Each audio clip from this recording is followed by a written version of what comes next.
喂，係啊，你到底想點啊？唔係啊，吓我想有啲嘢想同你傾下。咩嘢啊？小燕姐姐，晚上好啊！啊，我而家咧有一件事，有一件唔係幾光彩嘅事啊！咦，唔係幾光彩即係點啊？吓，我想揾人傾一下。咩事啫？點解唔光彩啫？係咁噶，我遇到咗一個渣男啊！點揸法啊？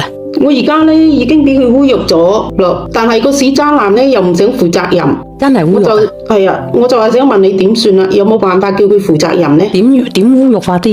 佢一開始咧就話喺出邊摸，點知咧趁我唔注意嗰時候，佢就塞咗半條啦。哦，咁我要佢掹開啊嘛，佢又話我亂喐，咁就完全吉晒入去，我冇辦法啦。哦，咁都得啊？係啊，咁真係陰毒噶喎，個閪佬。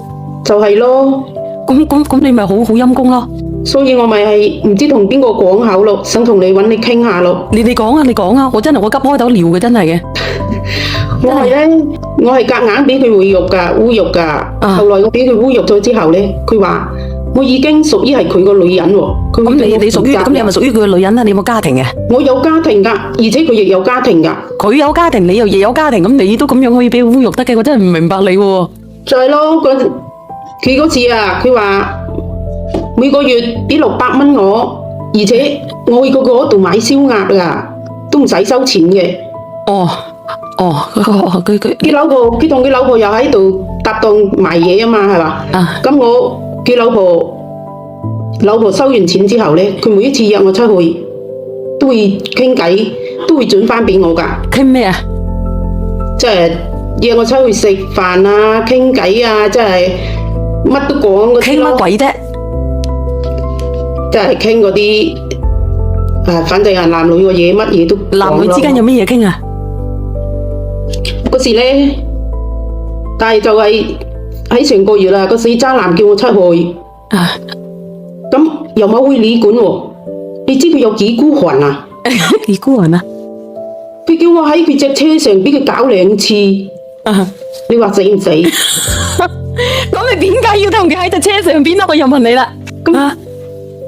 佢嗰時咧，佢話好似600蚊都未俾我。你聽到啊？阿表妹個，你等等我先。阿表妹見我急尿嘅死，攞咗個盆過嚟，喂，你話你急尿啊？我驚你逼壞咗啊！咁你走出去等我屙督尿先好唔好？好尷尬嘅。你叫監出，佢連咗佢關門咧，你睇到我啊？你等我幾分鐘得唔得啊？可以。唔好意思啊。唔緊要。唔好意思啊，你話乜嘢啊？即係話咧，佢有一次成個月個死渣男叫我出去，係啊，又冇去旅館喎。你知佢有幾孤寒啊？我知孤寒，係啦。咁你都去喺佢隻車上俾佢搞2次喎。咁你都去嘅？就係咯，嗰次我都唔知發乜神經嘅。你發咩神經啊？你咁你都去嘅？佢唔去308，你都制嘅？車上幾多細菌啊？就係咯，嗰時都唔知好似頭腦發熱啫，乜嘢啫？你簡直係頭腦發熱啦，陰公咯，咁你都做得出嚟啊？陰公咯，佢咁都做得出嚟啊？係啊。吓？係啊。咁你點啊？你我連晒啲人上嚟傾啦嗱，幫你評論下啦嗱。嗰啲人咧好陰毒嘅，一見我連佢上嚟咧，花1蚊雞咧，佢死即刻走翻落去嘅啦。你話幸運的遇見，個點啊？個後尾點啊？冇，我想問下咧，佢係咪有收人哋錢啊？咁佢嗰時佢俾佢侮辱咗我之後，佢都話會對我負責任咯。佢每個月俾600蚊我啊嘛。咁你咪有人收人哋錢？自己俾噶，又唔係我要求嘅。咁你交易嚟喎？乜嘢啊？你交易嚟嘅喎，你收咗人錢？我收錢係佢自己俾噶，佢負責唔係咩？阿姨，哦，你咧係咪嫌佢而家係咪冇俾600蚊你啊？所以你話佢渣男啊？係啊，而且啊，佢每個月都話佢俾600蚊我咯，又唔係我要求嘅。我知，最後有冇俾啊？唔係，最後有冇俾啊？我去佢嗰度買燒鴨啊，佢都唔收我錢噶。我知，而家佢有冇俾600蚊你？佢而家就冇咯。而家就打上嚟。用燒鴨嚟抵數啊？你而家打上嚟嘅意思，即係話佢冇俾600蚊你每個月，係咪啊？係啊。你即係而家上嚟追數。讀書第1咪。做乜講得咁難聽啊？你要追數喎？咁你而家由頭到尾話佢冇俾600蚊你嘛？咁你而家唔係追數係追咩啫？咁我都要佢對我負責噶嘛。你又有老公，佢又有老婆，點樣負責啊？係咁，大家評下你啫。我而家評你啦，嗱，佢有老婆，你有老公，你要佢點負責啊？你係咪想咧？你而家離婚就跟佢，佢就同佢老婆離婚，你哋兩個一雙一對啊？跟住咧，你又做燒鴨嘅時候婆，係咪啊？唔係啊，咁佢一人7個意見啊嘛。咁我而家咪俾意見你咯。我唔想離婚噶嘛。係啦，我而家咪俾意見，我問完之後我就俾意見你噶啦。我話你咧，而家咧1、2、3翻落去，繼續同你老公過生活。你唔好再走去追佢600蚊啦。你再追佢600蚊啫咧，穿咗煲咧，你嗰頭家就冇噶啦。你諗過啊？一搞大件事，你600蚊冇咗冇事少啊，你頭家都冇埋，你諗清楚啊！但係個死渣男啊，搞大咗我個肚啊！哦，你幾多歲啊？我38歲咯。哦，阿你姨啊，自己本身有冇細路噶？我冇細路噶。哦，咁你冇細路咪講大啱咯。話，你有冇你到底？冇啊。我話冇細路噶。唉，冇咪啱咯。你點樣識到佢噶？唔係，我想問咧，你同你老公咧結咗婚幾多年啊？我同我老公啱結婚2年咋嘛。哦，你咁遲先結婚嘅？係啊。咁你入翻去同你老公講啦，你話我而家有咗 BB 啦，你老公就會好開心噶啦。咁你就繼續同你老公過生活就得啦。咁我後生過你噶嘛。後生到邊個啊？阿姨，你啊。我26歲啫噃，你後生，我26歲啫喎，你38歲喎。我37歲咋？咁但是如果發生咗個血型唔啱嘅點算啊？係啦，你哋兩個都唔係啦，你夠後生㗎冇錯啦。啦，你就要諗下啦。咁你就自己諗下要唔要咯噃？呢個係你嘅問題嚟嘅喎，唔係我哋兩個嘅問題嚟嘅噃。咁係要唔到咯。係咯，要唔咁你肯定係佢嘅。一定係我唔諗要。咁你可唔可以唔再買燒鴨啊？可以食叉燒我諗嘅。個死渣男賠償啊嘛。哦，你就係因為咁樣，人哋咪會繼續索求你呢樣嘢咯。你唔好再食免費燒鴨啦，食燒鵝啦。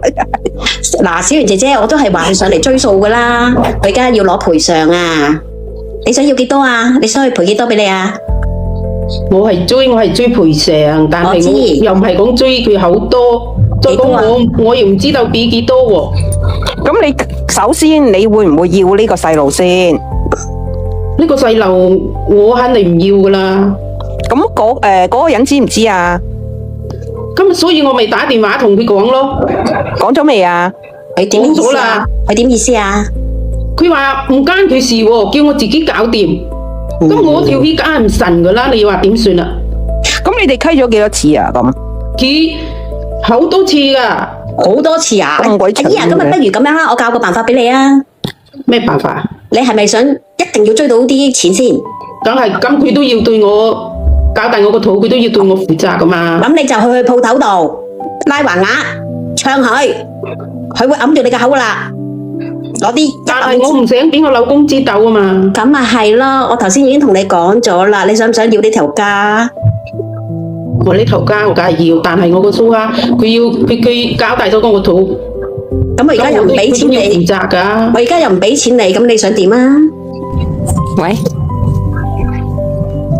小圓姐姐，我係都係話你噶啦，都係上嚟追數又係我啊！你係邊個啊？所以我咪想問下直播間嘅人咯。我想問個問題啊！啊，你講啊，係咪中山嗰個啊？我唔知。我想問下個姐姐咧，嗰半條咧係點樣篤入去嘅？我點知啊？姐姐，你唔擘開個田雞篤咗髀，半條又篤晒入去咧？你唔擘開個田雞髀，人哋點樣篤嗰半條落去啊？我學俾你，係咯個嗰下邊嗰個哥哥，點下邊嗰個哥哥，我就唔明啦下邊嗰個哥哥，我學俾你聽啊！嗱，咁而家我半頭啊，佢搞大咗我冇啦，阿局，你話佢應該冇啦仲未到啊？自願俾人吉入去，佢點會搞大你個肚咧？人哋都話佢喐咯，佢一喐咁咪吉咗入去咯。邊個嚟㗎？早出就係啦咯。嗱，你咁樣姐姐，我頭先同你計過條數佢當其時話佢係污辱咗佢啊嘛。咁佢喐啊嘛，咁咪入咗去咯。姐姐，我教你嗱，我啱同你計過條數。本來都係一場交易嚟嘅啫，唔使咁認真嘅。唔係啊，其實係唔係啊？點解會一喐就會一喐就會咁樣嘅咧？係咪咁樣嘅啲男人？我真係我唔識落雨嘅。大咯，點解姐姐話俾你聽？因為落大雨咯。唔係，講呢啲冇用噶啦，其實。唔係，我真係唔明嘅，點解會可以半已經條咗啦。你聽下先，講呢啲冇用噶啦。即係姐姐，我啱啱同你計過條數。入去嘅咧。我真係唔識㗎。好大你一個月好實啊600係咪？佢一個月俾600你嘅原先。咪600字咯，我就係問下，我真係唔明啊，點解可以半條嘅？你哋話俾我知啊，頭。咁你個女嘅一喐，咁你成條都入晒咯。唔係啊，點解可以做嘢做半條嘅？我真係唔明白㗎。唔係，佢諗住留下咗。可唔可以半條㗎？就係唔明咯，問下小圓姐姐啊嘛。可唔可以半條嘅啫？可唔可以半條嘅？首先你嗰條叉叉咧係咪跌咗㗎啦？唔係啊，姐姐點解可以半條嘢嘅？打個裂，係咯，你解答咗個半支嘢嗰個問題先。唔係因為夾住啊，當時。我想問你着褲啊着裙嘅先。我問你啊，梗係冇着啦。我問你啊，你當時係咪夾住，所以佢係半嘅，一半嘅？呢班人咁就壞。係咯。你係咪夾到好實啊？當時小圓姐姐，我落去先啦，有我當時嘢做。梗係唔願意㗎啦，嗰時我都係夾實喺夾得好實咁㗎，係啊唔係㗎，唔得㗎，你夾得實係咪會夾實就咩嘅咧？我真係好好奇啊！即係你夾實就會成咗一半嘅啦咩？總之你唔自願唔係㗎，我同你講啊，你講大話啦，因為咧你就算你夾實都好，因為咧你係空心嘅。你明唔明啊？我就好似咧擠嗰啲蠔豉嗰啲咩咁啊，擠嗰啲豆嗰啲咩嗰啲蠔油咁樣咧只要我一擠咧我就可以擠嘅，因為你就算你係咪可以咁樣咧？我真係唔明啊！我真係好想知啊！佢空心噶嘛，佢空心嘅，就算你夾實都好，你嗰度都係空嘅，你信唔信啊嗱？唔係啊，你唔願意，人哋半條都入唔到㗎嘛。冇錯啦。唔係嘅，唔係㗎，係可以㗎，係可以㗎，因為夾硬上嚟㗎嘛，咁我邊有力氣大嘅啫？可以㗎。俊仔你講。有啲鹽。點解你哋咁中意研究呢啲？可以㗎，有咩理由嘅啫？可以㗎，真係可以㗎。嗱，就算我咁樣夾鳩住，我整支筆筒我一樣得嘅啫。哇！你用筆筒啊，咁得？唔係我嘅意思，即係咁講，即係我打個比喻。總之唔自願就永遠都去唔到嗰個位啦。你自己自願嘅姐姐，俾佢磨嘅。我唔係自願㗎，如果係我自願嘅，我又唔會去咁嚟上嚟同你哋講啦。嗱，我話俾你聽啊，落乜鬼啫？落邊個嚟㗎？你阿姨，你又貪人啲燒鴨，又貪人啲600蚊啊！唔係啦，姐姐咁樣啦。我啱啱同你計過條數，咁你維計咧就20蚊一日，你每一日都去攞20蚊嘅燒鴨咁咪得咯。我又點會日日去食燒鴨嘅啫？咁佢唔單止有燒鴨，佢仲有叉燒啊之類噶嘛，係咪？我教你攞髀着數啲。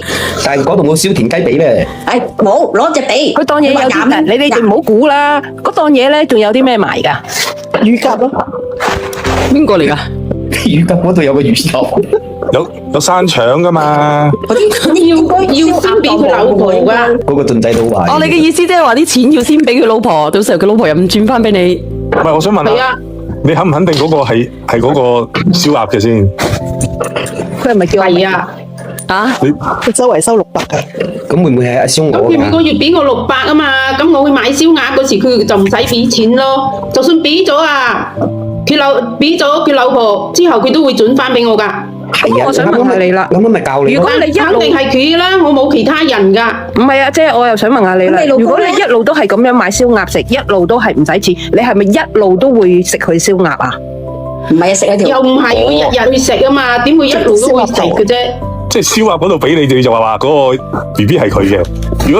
如果賣燒鵝咁我又冇其嗰個，他人，我唔你就話燒鵝係佢嘅係邊個嘅啫？咁你冇同你老公咧？我想問你老公咧？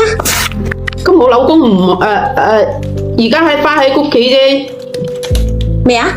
你講多次。我老公亦喺屋企㗎。喺屋企。咁又你同你老公冇咩㗎？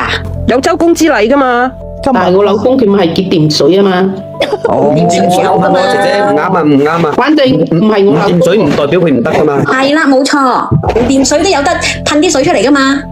冇嘅，冇嘅，冇嘅，冇嘅，有嘅，冇嘅，冇嘅，冇嘅，冇嘅，唔你未掂水都唔知驗過唔知有冇，都係嗰句。冇嘅，有啲冇乜嘢嗰啲精母症嗰啲，你唔自己做係，阿姐姐嘅意思話佢唔係好掂水，應該係講佢嘅時間上嘅問題嘅啫。即係時間上嘅問題，係佢有嗰啲藥乜嘢症嚟噶嘛？哦，嗰啲唔關事嘅，嗰啲有嘅，總之佢懟得到就得噶啦，啊姐姐，藥佢都得嘅，有啲植物曲乜嘢張佢都得啦。總之佢變咗條棍，跟住佢就擠啲水出嚟就得噶啦。你唔好理佢個過程，總之佢有就得噶啦。你咁樣啦，姐姐，你咁樣啦，你佢都未搞清楚件事。你唔係啊，你最好就咁樣，你最好咧就約我燒鴨佬上嚟。上嚟啦。咁陰濕嘅嗰個又叫我約又好似我咁嘅上嘅。你兩個都咁陰佢咧而家就唔濕。想要，但係佢哋要去俾 money。你約個燒鴨佬上嚟得唔得？佢而家一個人咧係解決唔到嘅，佢一定要約埋啊。係咯，咁你睇你幾時約阿燒鴨佬咯？啊，你約阿燒鴨佬上嚟啦。天日啦，天日啦。燒鴨佬我要揾佢約佢先得噶喎。好啦，你聽日約約佢啦我約啦，我幫你啦，到時我幫你啦。阿小圓叫你聽日喎。得唔得？聽日啊，晏晝可以嘅。咁你好啦，好你，如果係咁樣嘅，係啦，你約阿燒鴨佬上嚟，我幫你啦。好唔好？好，你記得叫埋阿俊仔喎。喂，點解嘅？阿豆，你好正經嘅喎，我睇你嗰都。阿俊仔好陰毒嘅。你哋三公婆啫。唔好咁核突啦，咁樣嘅評論啊嗱。嗱，阿姐姐，其實我話俾你聽先，我覺得呢個最陰毒，啊唔係陰毒，最正經嗰個咧係就係小圓。係啊，我真係好多嘢唔懂相反嘅。說話。啊，我真係好多嘢唔懂嘅，真係。違心嘅說話，阿俊仔都講得出嘅。我好好奇啊，賣燒鴨嗰個人係咪叫阿明啊？點解嘅？因為我哋呢度有個叫燒鴨明喎。冇呢啲人嘅，冇呢啲人嘅，應該冇嘅。我哋呢度咧，我有個同學都賣燒鴨嘅燒鴨佬。賣真燒鴨都係多數叫阿明嘅。唉，好肚餓啊！你講下，我都好想食隻燒鴨啊！咁樣啦，我放你落去啊，姐姐，你睇下你點樣啦，好唔好？送首歌俾你聽聽，好唔好？好嘅。一位38歲已婚阿姨在直播间倾诉心事，她与一位有妇之夫卖烧鸭的老板发生多次关系，对方先承诺每月给600元，并提供免费烧鸭，后趁她不注意强行发生关系，导致她意外怀孕。渣男事后不愿负责，说关我什么事，自己搞定，并停止给钱。阿姨已有家庭，不想离婚，却希望渣男承担责任。她反复追问半条怎么能进去，是否能要孩子等细节。直播间主持人与观众一边安慰一边调侃她，又贪烧鸭又贪钱，建议她别再纠缠，安心跟老公过日子，或直接去店里闹，但她担心被丈夫发现。整段对话充满粤语市井气息，暴露了婚外情、责任推卸与中年情感困境。直播间气氛从同情转为调侃，凸显了贪小便宜吃大亏的现实警示。